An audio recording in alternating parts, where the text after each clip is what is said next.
ሰላምታ ይረስዓኹን ንሎም መዓንቲ ድማ ሓሪፍ ዝበልክዋ ናይ ሰርቂ ፊልም ሒዘልኩም መፅእ ኣለኹ። እዚ ፊልም ዝተተመቺኩም ላይክ ከምኡውን ሰብስክራይብ ምግባር ይትረስዑ እናበልኩ ናብ ፊልምና ከስግረኩም። ታሪኽና ክጅምር ከሎ ካብ ፓሪስ መፂኡ ናይ ሰርቂ ስራሕ ዝጀመረ ፓፒሎን ዝተባሃለ ሓደ ወዲ እናርአየና እዩ። ፓፒሎን መብዛሕትኡ ግዜ ዘሕልፎ ገዛውቲ ሰይሩ ኣብ ምስራቅን ጌጣጌጣትን ኣልማዛት ኣብ ምዝራፍ እዩ። እቲ ዝሰረቆም ንብረታት እውን ንሓላፍኦ ረኪቡ ሓሪፍ ዝበሃል ገንዘብ ይረክብ እዩ። ሓደ መዓልቲ እውን ዝኾነ ኣልማዝ ብኣግባቡ ድሕሪ ምስራቁ እቲ ኣቕሓ ከረክቦ ኢሉ ናብቲ ሓላፍኡ ይኸይድ። እቲ መስርሕኡ እውን እቲ ኣልማዛት ምስ ተቐበሎ ካሊእ ኣብ ባዕሉ ዘትረፎ ኣልማዝ ተሃልዩ ሓቶ። ነገር ግን ፓፒሎን ኩሉ እቲ ኣልማዛት ከም ዝሃቦ ይነግሮ። ካብኡ እውን እቲ ሓላፍኡ ናብ ዝኾነ ክላስ ይወስዶ እሞ ሓደ ዝደሚ ዘሎን ብደንቢ ዝተሃረመን ሰብኣይ የርእዮ። ካብኡ እውን ንዕኡ ዝሓሰቦ ሰብ ልክዕ ከምዚ ሰብኣይ ዝበለ በደል ከም ዘጋጥሞ ይነግሮ። ምንም እኳ ፓፒሎን ኣብ ዓይኑ ፍርሓት እንተተረኣየ ነገር ግን እቲ ፍርሓቱ ሓቢኡ ምንም ነገር ከም ዘይሰረቀን ምንም ነገር ከም ዘይትረፈን ብምዝራብ እቲ ናይ ዕለት ክፍሊቱ ሒዙ ካብቲ ቦታ ይወፅእ። ካብኡ እውን ብዙሕ ከይፀንሐ ምስ ፍቕረኝኡ ኔኔት ይራኸብ። ካብኡ እውን እቲ ዓንተወይ ዝሓብኦ መጋየፅታትን ኣልማዛትን ብመልክዕ ስጦታ ገይሩ ንዓኣ ይባ።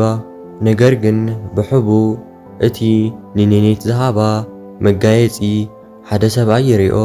ኣብቲ ምሸት እውን እቶም ፍቑራት ጽቡቕ ናይ ፍቕሪ ግዜ ሕሊፎም ብዛዕባ መጻኦም ይዘራረቡ። ኔኔት እዚ ናይ ሰርቂ ዓለም ገዲፋ ኣብ ዝኾነ ገጠራማ ቦታ ከይዶም ሰላማዊ ህይወት ክሕልፉ እያ ትደሊ። ነገር ግን ፓፒሎን ሕዚ እኹል ገንዘብ ስለ ዘይብሎም እቲ ነገር እሱ ክገብርዎ ከም ዘይኽእሉ ይነግራ። ካብኡ እውን ብዛዕባ እቲ ምሸት ዝተፈጠረ ነገር እናዋግዑ እናሃለዉ ድንገት እቲ በሪ እንኳሕኳሕ። ፓፒሎን እውን ፍጥን ኢሉ እቲ በሪ ከፍቶ። ነገር ግን እቲ በሪ እናንኳሕኩሑ ዝነበሩ ብዙሕ ዝበሉ ፖላይስ ንፓፒሎን ኣብ ቁፅፅር ውሽጢ የእትውዎ። እቲ ናይ ፓፒሎን ሓላፊ ዝቕጥቅጦ ዝነበረ ሰብኣይ ኣብቲ ምሸት እቲ ከም ዝሞተን ብቲ ቅትለት ተጠርጣሪ ከዓ እሱ ከም ዝኾነ እውን ይነግርዎ። ካብኡ እውን ኣሲሮም ይወስድዎ። ኣብቲ ሰዓቱ እውን ፓፒሎን ትማሊ ምሸት ምስ ኣፍቃሪቱ ከም ዝነበረ ከረድኦም እንኳን ተፈተነ ክሰምዕዎ ግን ኣይከኣሉን። ድሕሪ ፃኒሒቱ እውን ኔኔት ንፍቕረኛኣ ፓፒሎን ንምርኣይ ናብቲ ፖሊስ ጣብያ ትመፅእ። ብኡ ቀፂላ እውን ብዛዕባ እቲ ምሸት ምስክርነታ ንምሃብ ፈቃደኛ ምዃና እውን ትነግሮ።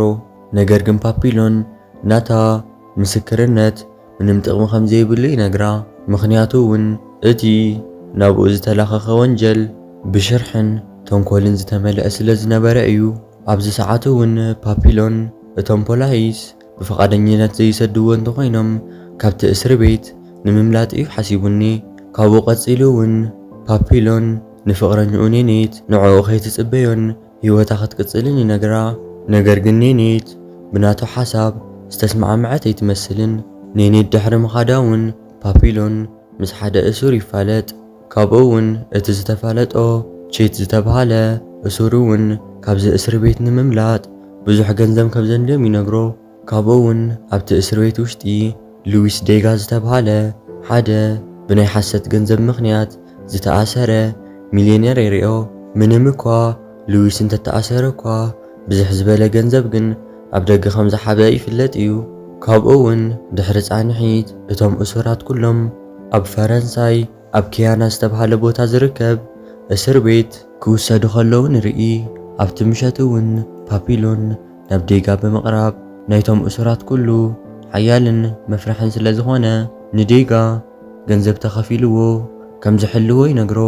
ነገር ግን ዴጋ በቲ ሓሳብ እቲ ኣይተስማዕምዐን ነይሩ። ካብኡ እውን ኣብቲ ምሸት ዴጋ ክልተ እሱራት ብገንዘብ ምክንያት ክቀታተሉ ከለዉ ይርኢ። እዚ ነገር እዚ እውን ኣዝዩ ያፍሪሕዎ።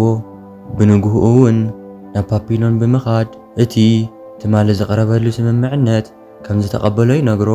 ካብኡ ንድሓር እውን ናብቲ እስሪ ቤቶም ምስካዕ ዝበፅሑ ብፓፒሎን ሓለዋ ንክግበረሉ እዩ።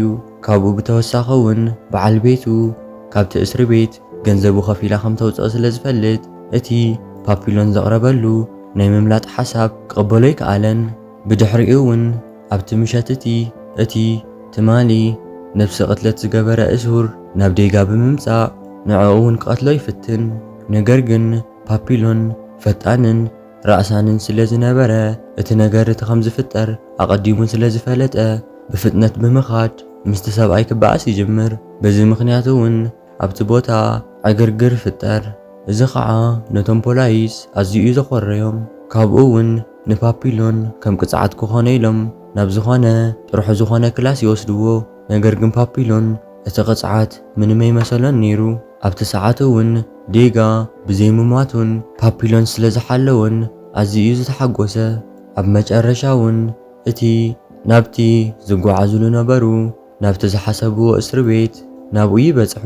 ካብኡ እውን እቶም ናይ እስር ቤት ሓለፍቲ ይእክብዎም እሞ እቲ ናይ እስር ቤት ሓላፉ እውን ኣዝዩ ጨካን እንትኾን ካብኡ እውን እቶም ሕግታት ክነግሮም ይጅምር።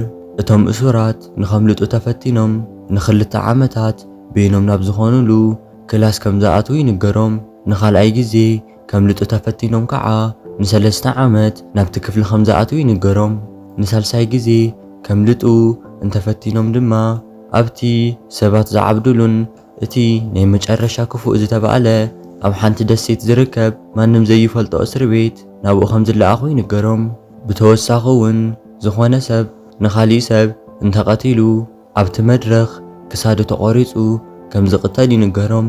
ካብኡ እውን እቲ ናይ እስር ቤት ሓላፊ ንኹሎም እሱራት ኣእማን ንኽእክቡ ስራሕ ይህቦም። ካብኡ እውን እቶም እሱራት ሽዑ ንሽዑ ናብ ስርሖም ይኣቱ። ፓፒሎን እውን ስርሑ ብትግሃትን ብፍጥነትን ይሰርሕ። ነገር ግን ዴጋ እቲ ስራሕቲ ምስራሕ ዝኣበየ ይመስል። ምኽንያቱ እውን ዴጋ ቅድሚ ሕዚ ከምዚ ዓይነት ከበድቲ ስራሕቲ ሰሪሑ ስለ ዘይፈልጥ እዩ። ካብኡ እውን ፓፒሎን ሓደ ናይ መርከብ ካፒቴን ይረክብ እሞ ነቲ ካፒቴን እታ ጀልባ ንኸምልጠላ ትበድን ኮይንካ ብዝሕ ዝበለ ገንዘብ ክበካ እየ ኢሉ ክስማዓምዖ ይፍትን። እቲ ሰብኣይ እውን በቲ ሓሳብ እቲ ይሰማማዕ። ካብኡ እውን ፓፒሎን ኣብ ዝቕፅል ምሸት ናብቲ ገማግም ባሕሪ ንኽመጽእ ይነግሮ። እቲ ሰዓት ግን ሓደ እሱር ብዛዕባ እቲ ሓሳብን ፕላንን ኩሉ ይሰምዕ። ካብኡ እውን ነቲ ካፒቴን ክኸፍልዎ ዝሓሰቡ ገንዘብ ምስ ዴጋ ከም ዘሎ ምስ ፈለጠ ንዴጋ ሃባና በለ ከጥቅዖ ይፍትን። ካብኡ እውን ፓፒሎን ናብቲ ቦታ ብምምጻእ ምስቲ ንዴጋ ከጥቅዖ ሓሲቡ ነበረ እስረኛ ክበኣሱ ይጅምሩ። ኣብቲ ማእኸል በኣሲ ጉድኣት እንኳን ተበጽሖ፣ ነገር ግን ነቲ ሰብኣይ ክስዕሮ ክኢሉ እዩ። ድሕሪዙ እውን ዴጋ ብዘይ ፓፒሎን ኣብዚ እስር ቤት ንንእሽተይ መዓልታት እኳ ክጸንሕ ከም ዘይኽእል ይርዳእ። እዚ ማለት እውን እታ በዓል ቤቱ ንዴጋ ካብዚ እስር ቤት ንምውጻእ ንብሕ ዝበለ ግዜ ተወሲድላ ዴጋ ኣብዚ ምሟቱ እዩ ማለት እዩ።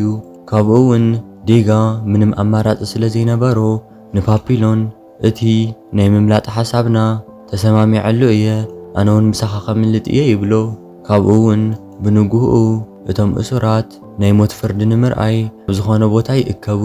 እቲ ናይ ሞት ፍርዲ ዝተፈረዶ እሱር እውን ከምልጥ ፈቲኑ ከምልጥ ከሎ እውን ን2 ፖላይስ ስለ ዝቐተለ እዩ። ስለዚ እውን እዚ ስለ ዝገበረ ኣብቲ መድረኽ ርእሱ ተቖሪጹ ንኽቕተል ይግበር። እቶም ሓለውቱ እውን ንፓፒሎንና ዴጋ እቲ ኣስክሬኑ ናብቲ መቕበሪ ቦታ ንኽወስድዎ ይእዝዝዎም። ኣብዚ ሰዓት ግን ዴጋ እንኳን ሬሳ ክሽከም ዝሞተ ሰብ እውን ሪኡ ስለ ዘይፈልጥ ኣብ ድንጋጸ ኣትዩ ወዲቑ ስቕ ይብል። ፓፒሎን እውን እዚ ነገር እዚ ምስ ረኣየ ንዴጋ ከበረታትዖን ከመጓጉሶን ይጅምር። ነገር ግን እቲ ዝብሎም ነበሩ ነገራት ምንም ጥቕሚ ኣይነበሮን።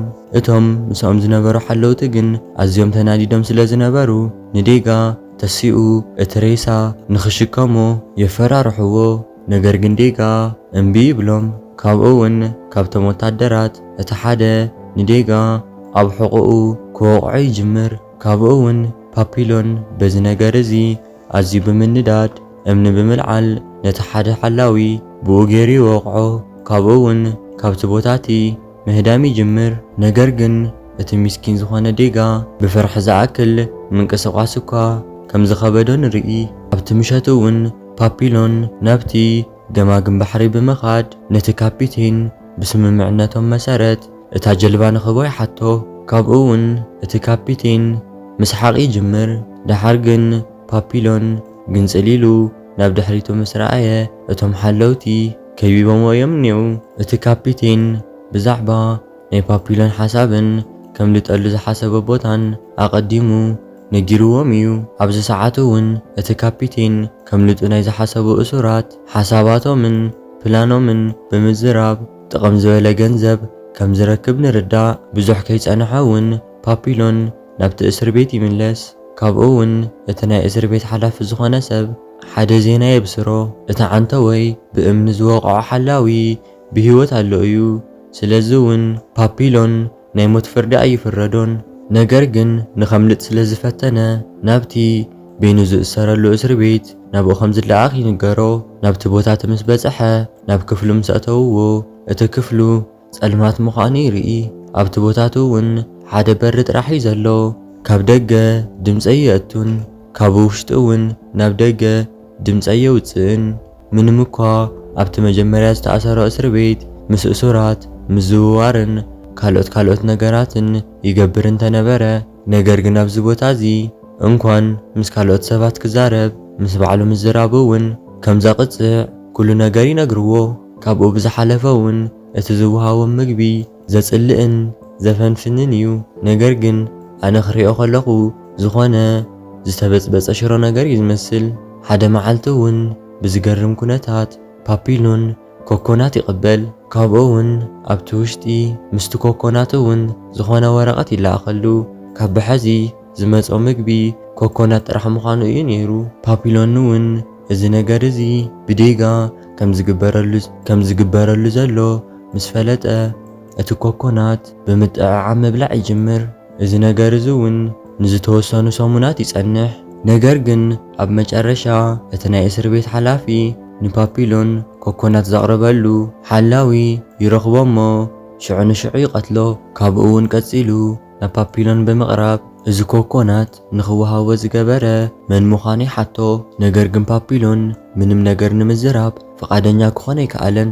በዚ ምኽንያቱ እውን እቲ ኣዛዚ ከም ቅፅዓት ገይሩ እቲ ቅድሚ ሕዚ ዝለኣኸሉ ነበረ ምግቢ ፍርቁ ተቐኒሱ ፍርቁ ጥራሕ ንኽለኣኸሉ ይእዝዝ።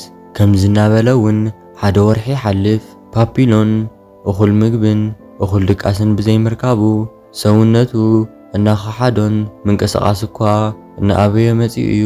ኣብዚ ሰዓቱ እውን እቲ ናይ እስር ቤት ኣዛዚ ብምምጻእ ጥዑም ዝኾነ ምግቢ ብምምጻእ ቅድሚ ሕዚ ኮኮናት መን ከም ዝሃቦ ይሓቶ። ነገር ግን ሕዚ እውን ናይ ፓፒሎን መልሲ ስቕታ እዩ ነይሩ።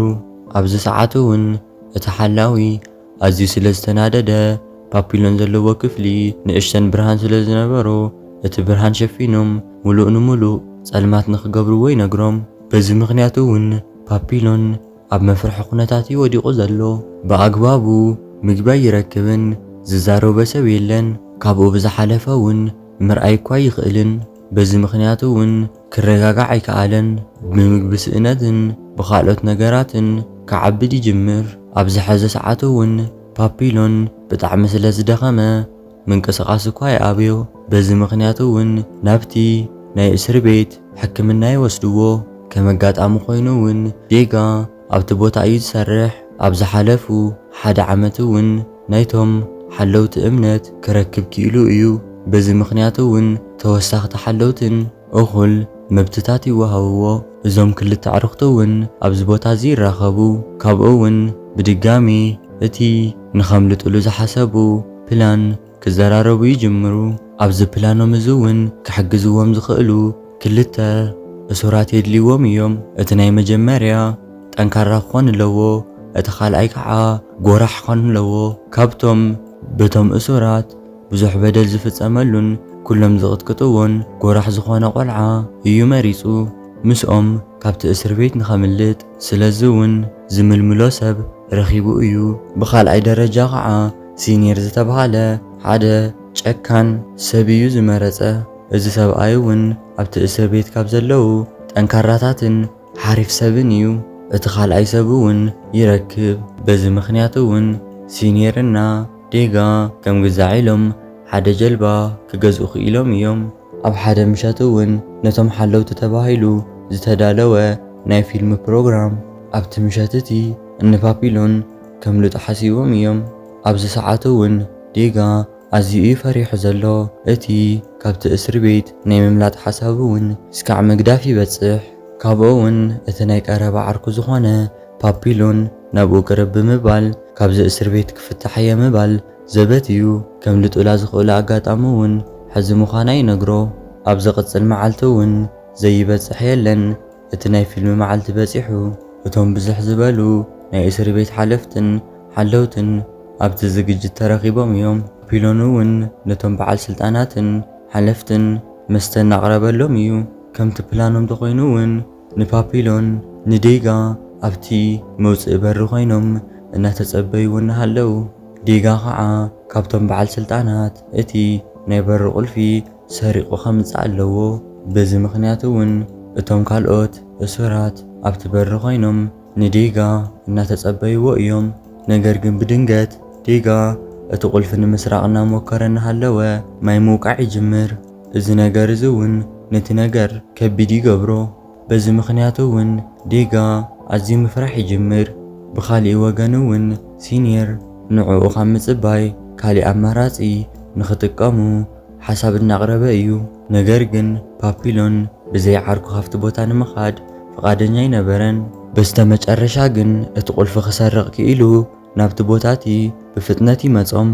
በቲ ዝሃርም ነበረ ማይ ምኽንያት እቲ ቦታቲ ጽልምትምት ኢሉ ስለ ዝነበረ እቶም ኣዕሩኽቲ ከይተቸገሩ ካብቲ ቦታቲ ክወፁ ክኢሎም እዮም። ድሕሪ ንእሽተን ጻኒሒቱ እውን እቶም ኣዕሩኽቲ ናብ ዝኾነ ድልድል በጺሖም እዮም። ናብቲ ገማግም ባሕሪ ንምብጻሕ እውን መኽየዲ ዘሎ ኣማራጺ እዚ ድልድል ዝመሰለ ሓጹር ነገር እዩ። ፓፒሎን ሲኒየር እና ማቹሌት እዚ ሓጹር እዚ ብዝተሳኽዓ ዝመስል ኩነታት ክዘሉ ክኢሎም እዮም። ነገር ግን ዴጋ ክዘልል ምስ መለ እቶም መብራህትታት ድንገት ይበርሁ። ኣብዚ ሰዓት እውን ዴጋ ስለ ዝደንገጸ ፍጥን ኢሉ ክወርድ ኢሉ ኣእጋሩ ብትኽክል ስለ ዘይዓረፉ እግሩ ይስበር። በዚ ምኽንያት እውን ምንቅስቓስ ንባዕሉ ይኸብዶ። ሲኒየር ኩነታቱ ምስ ረኣየ ንዕኡ ሓዲጎሞ ንኽኸዱ ሓሳብ የምጽእ። ነገር ግን ፓፒሎን ፈቓደኛ ክኾን ኣይከኣለን። ካብኡ እውን ንዕኡ ምስኦም ሒዞም ንኽኸዱ ንዕኡ ተሸኪሞም ጉዕዞኦም ይጅምሩ። ካብኡ እውን ዘይበጽሕ የለን ናብቲ ባሕር ዳርቻ ይበጽሑ። ቅድሚ ሕዚ ሲኒየርና ዴጋ ዝገዝእዎ ጀልባ እውን ኣብኡ ይጸንሖም። ካብኡ እውን እቶም እሱራት ብዙሕ ከይጸንሑ ናብታ ጀልባ እሞ ይድይቡ። በቲ ጽው ዝበለ ጸልማት ጉዕዞኦም ይጅምሩ። ምንም እኳ እቲ ናይ ምምላጥ ጉዕዞኦም እንተጀመሩ እኳ ድሕሪ ዝተወሰኑ ሰዓታት ግን በቲ ዝሓሰብዎ ፍጥነት እናተጓዓዙ ከምዘየለዉ ይዕዘቡ። ነዚ ምኽንያት ዝኾነ እውን እታ ጀልባ ኣዝያ ንእሽተይ ስለ ዝኾነትን እሶም ድማ 4 ሰባት ስለ ዝኾኑ እዩ። እዚ ማለት እውን እታ ጀልባ ናይ 4 ሰብ ክብደት ክትሕዝ ስለ ዘይትኽእል እዩ። ኣብቲ ሰዓት እውን ዓብዪ ኣብሎ ንፋስ ናብኦም ከም ዝጽጋዖም ዘሎ ይርዩ። ኣብዚ ሰዓት እውን ኣዝዩ ንእሽተይ ግዜ ከም ዘለዎም ክግንዘቡ ክኢሎም እዮም። ኣብዚ ሰዓት እውን ሲኒየር ካባና ሓደ ሰብ ክቕነስ ኣለዎ ኢሉ ስለ ዝሓሰበ ናብ ማቹሬት ብምኻድ ሓኒቑ ክቐትሎ ይፍትን። ዴጋ ጠጠው ከብሎ እናፈተነ ስለ ዝነበረ ሲኒየር ናብኡ ምምዛር ንዴጋ ሓኒቑ ክቐትሎ ይፍትን። እዚ ዝረኣየ ፓፒሎን እውን ኣዝዩ ስለ ዝተናደደ ናብ ሲኒየር ብምኻድ ክበኣሶ ይጅምር። እዚ ነገር እዚ እውን ጭካነ ዝተመልኦ ባእሲ ይፍጠር። ነገር ግን ሲኒየር ኣዝዩ ግዙፍ ሰብ ስለ ዝነበረ ብልጫ ክረክብ ክኢሉ እዩ። ካብኡ እውን ንፓፒሎን ኣጋ ክቐትሎ ምስ በለ ዴጋ ናብኡ ይመጽእ እሞ ብሓይሊ የጥቅዖ። በዚ ምኽንያቱ እውን ሲኒየር ሽዑ ንሽዑ ይመውት። ካብኡ እውን ሰለስቲኦም ኮይኖም ተሓጋጊዞም ካብቲ ጀልባቲ ይድርብይዎ። ኣብቲ በኣሱ እውን ዝተወሰነ ግዜ ስለ ዘቃጸሉ እቲ ኣውሎ ንፋስ ናብኦም ይበጽሕ። በዚ ምኽንያት እውን እቲ ማይ በርቲዕዎም በቲ ማይ ምኽንያት ርእሶም ይስሕቱ። ድሕሪ ሰዓታት እውን ናቡነኦም ምስ ተመለሱ ንርእሶም ኣብ ዝኾነ ደሴት ይረኽብዎ። ኣብዚ ደሴት ዝበጽሕሉ ምኽንያት እውን እቶም ናይታ ደሴት ነበርቲ ኣብቲ ማይ ክንሳፈፉ ረኺቦሞም ኣድሒኖም ናብቲ ደሴት ስለ ዘምጽዎም እዩ። ፓፒሎን እውን በቲ ነገር እቲ ግራ ኣትይዎ እናሃለወ ናብኡ ሓንቲ መነኩሴ ብምምጻእ ሰላም ትብሎሞ ኣብ ኮሎምብያ ምህላው ትገልጸሉ ካብኡ ሕልፍ ኢላ እውን ካብ እስር ቤት ኣምሊጦም ከም ዝመጹን ነገር ግን ንስሓ ኣትዮም ከም ሰላማዊ ሰብ ኣብዚ ቦታ ዝተጸኒሖም ከም ነበርቲ ክነብሩ ከም ዝኽእሉ ተብስሮም። ነገር ግን ፓፒሎን ሕዚ እውን ነታ ሰበይቲ ዝኣመና ይመስልን። ኣብታ ምሸት እውን ንዴጋ ዓርኩ ይረኽቦሞ ካብዚ ደሴት ብፍጥነት ክወፅእ ከም ዘለዎም ይነግሮ። ነገር ግን ዴጋ ምስኡ ንኽኸድ ፈቃደኛ ክኾን ኣይከኣለን። ምኽንያቱ እውን ኣብታ ደሴት ሰላም ከም ዘሎን ኣብቲ ደሴት ኮይኑ ሰላማዊ ናብራ ክነብር ከም ዝኽእል ስለ ዝኣመነ እዩ። በዚ ምኽንያቱ እውን ፓፒሎን በይኑ ካብቲ ቦታቲ ለቒቑ ንምውፃእ ይግደድ። ነገር ግን ኣብቲ ሰዓት እቲ ዘይተሓሰበ ነገር ይርኢ። እታ መነኩሴ ምስ ክልተ ወታደራት እናተዛረበት ይርኢ። ኣብዚ ሰዓት እውን እታ መነኩሴ ኣሕሊፋ ክትቦም ከም ዝኾነት እውን ይርዳእ። ፓፒሎን እውን እዚ ነገር እዚ ምስ ፈለጠ ብፍጥነት ናብ ዴጋ ብምምላስ እቲ ኩነታት የረድኦ። ነገር ግን ኣብቲ ሰዓት እቲ ኣርፊዶም እዮም ዝነበሩ። ምኽንያቱ እውን እቶም ወታደራት ኣቐድመ ኣቢሎም ናብቲ ቦታ መጺኦም እዮም ነይሮም። ኣብቲ ሰዓት እውን ማቹሬት እቲ ነገር ሪኡ ካብቲ ቦታቲ ሃዲሙ ንኸምልጥ ምስ ፈተነ ብጥይት ተኩሶም ይወቕዕዎ። በዚ ምኽንያቱ እውን ኣብቲ ቦታቲ ህይወቱ ክሓልፍ ክኢሉ እዩ። ፓፒሎን እና ዴጋ እውን ኣብዚ ሰዓት እዚ ተታሒዞም ናብቲ እስር ቤት ይምለሱ። ድሕሪ 5 ዓመታት እውን ፓፒሎን እቲ ንበይኑ ዝእሰረሉ ግዜ ስለ ዝወድአ ናብ ኣዝዩ ርሑቕ ቦታ ስለ ዝኸደ ናብቲ ናይ ሸይጣን ደሴት ዝተባሃለ ቦታ ክወስድዎ ከለዉ ንርኢ። ካብኡ እውን ኣብቲ ቦታቲ ምስ ዴጋ ይራኸብ። ቅድሚ ሕዚ ዴጋ ካብቶም ሓላፍታት ቁልፊ ሰሪቑ ስለ ዝነበረ ኣዝዩ ከቢድ ዝኾነ ቅፅዓት ፈሪዶምሉ እዮም። ካብኡ እውን ዴጋ ካብቲ ናይ ኮሎምብያ ደሴት ምስ ተመለሱ ሽዑ ንሽዑ እዮም ናብዚ ቦታ ዘምጽዎ። ክልቲኦም እውን ድሕሪ ነዊሕ 5 ዓመታት ደጊሞም ምርኻቦም ኣዝዮም ሕጉሳት ይገብሮም። ምንም እኳ እርጋን እንኳ እንተተወሰኾ ነገር ግን ዕርክነቶም ከምቲ ዝነበሮ እዩ ነይሩ። ኣብቲ ምሸት እውን ፓፒሎን ናብቲ ውቅያኖስ እናረአየ እናሃለወ ድንገት ሓደ ሓሳብ ናብ ርእሱ ይመጸሉ። ካብኡ እውን ናብ ዴጋ ብምኻድ ንእሽተን ተንሳፍፍ መርከብ ተሰሪሖም እቲ ማዕበል ናብቲ ገማግም ባሕሪ ደፊኡ ከም ዝወስዶምን ሽዑ ድማ ከምልጡ ከም ዝኽእሉ ይነግሮ። ነገር ግን ዴጋ ኣብቲ ሰዓት ንኸምልጥ ፈቃደኛ ክኾን ኣይከኣለን። ምኽንያቱም እውን ዴጋ ን5 ዓመታት ብዘይ ምንም ረብሻን ጸጥታ ዝተመልኦ ህይወትን ይነብር ስለ ዝነበረ እዩ። ብተወሳኺ እውን በዓል ቤቱ ካሊእ ሰብኣይ ከም ዝተመርዐወት ተነጊርዎ ስለ ዝነበረ እዩ።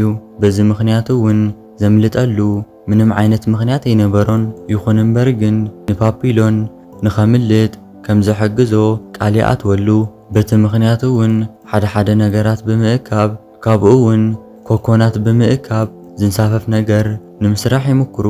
ካብኡ እውን ብንግህኡ ክልቲኦም ኣዕሩኽቲ ተሓቋቒፎም ይሰነባበቱ። ካብኡ እውን ፓፒሎን ቅድሚ ባዕሉ ምዝላሉ እቲ ዝሰርሕዎ መንሳፈፊ ናብቲ ባሕሪ ድርብዮ። ካብኡ እውን ንባዕሉ ይዘልል። እቲ ሓሳቦም እውን ሰሪሑ እቲ ማዕበል ናብ ሓደ ቦታ እናወሰዱ ንርኢ። ኣብዚ ሰዓት እውን ዴጋ ምስ ዓርኩ ብምፍልላዩ ዓይኑ ንብዓት መሊኡ ንርኢ። ኣብ መጨረሻ እውን ናብ 1969 የሚወስደና ፓፒሎን ሕዚ ኣብ ቬንዙዌላ ከም ዝነብር የርእየና። ሕዚ እውን ኣብ ፈረንሳይ ሓደገኛ ወንጀለኛ ስለ ዝኾነ እዩ። ነገር ግን ኣብ 1969 ንኹሎም በደላቱ ይቕሬታ ይግበረሉ። ካብኡ ግን ፓፒሎን ብዛዕባ እቲ ዘጋጠምዎ ነገራትን ኣብቲ እስር ቤት ዘሕለፎ ነገርን ኣብ ማስታወሻ ጽሒፉ እዩ። እና እውን ሕዚ ንኸሕትሞ ወሲኑ እዩ። ፓፒሎን ድሕሪ 39 ዓመታት ናብ ፓሪስ እናተጓዓዘ እናርአየና ፊልምና ኣብዚ ይውድእ። እዚ ፊልም ዝተተመቺኩም ከምኡ ድማ ሓሳብ ርእይቶ ተሃሊኩም ኣብ ኮመንት ግደፉለይ እናበልኩ ከምዚ ዓይነታት ቪድዮ ንኽበጽሐኩም ድማ ሰብስክራይብ እናገበርኩም ናይዚ ስድራ ኣባላት ኩኑ እናበልኩ ተሰናይ ንዓኹም።